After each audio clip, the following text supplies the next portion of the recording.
science enthusiasts, they provide tantalizing glimpses into the wider cosmos. For science fiction enthusiasts, they provide evidence that Ming the Merciless is indeed targeting this obscure planet.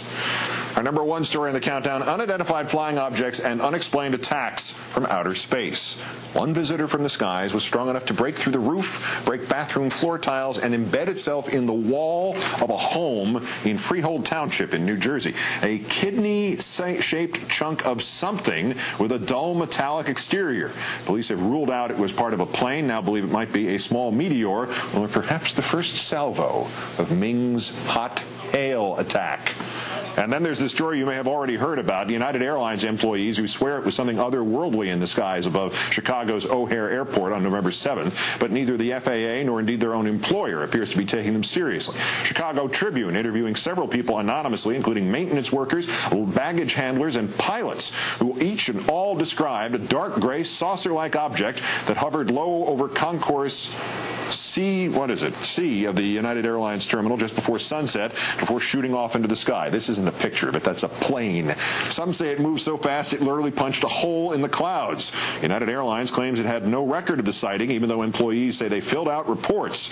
The FAA initially told the Tribune that it likewise had no information on the UFO. Then, after the newspaper filed paperwork under the Freedom of Information Act, the FAA turned up a call from a United Airlines supervisor to the airport control tower asking whether the object was on radar. And now the agency has concluded it was, quote, weather phenomenon, and it considers this case closed. As we always do when the mysteries of space elude our feeble understanding, we turn to the chief astronomer for the Franklin Institute, Derek Pitts. Derek, thanks for being with us again. My pleasure, Keith. All right, let's start with the UFO sighting at O'Hare. When it's pilots saying this, do we have to listen? And then what is it they could have seen but not been able to identify? Well, that's a really difficult question to answer, because there are all kinds of sky phenomena that could have manifested themselves, even though the FAA says it was some kind of weather situation.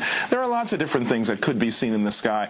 A lot of them are actually unexplainable, but that doesn't necessarily mean that they are alien spacecraft. Now, seeing that it came at this close to the holiday, I wonder if it was a little holiday cheer involved here, Keith, or maybe it was the specter of high jet fuel prices or something like that. I'm not sure. But the idea that they would suddenly turn up this report really is a little suspicious to me.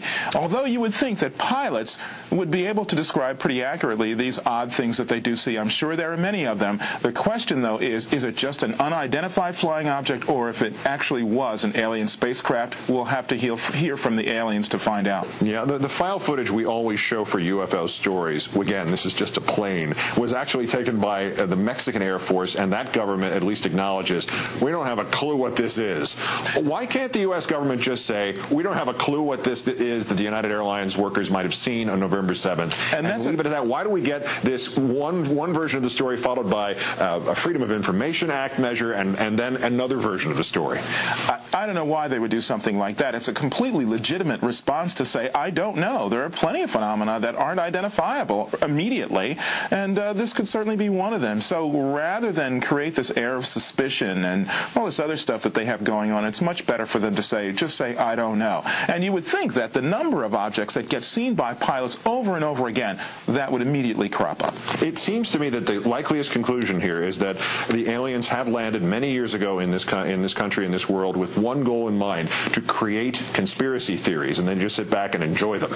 And I think they're doing a great job at that. They are. Yeah. Unlike the Mexican Air Force pictures, there's no video of what these guys at United Airlines may have seen. So does something happen now? There's no visual form of evidence to back them up. Well, unfortunately, the only thing that they have to go on is just the reports provided by the pilots and the baggage handlers that saw it.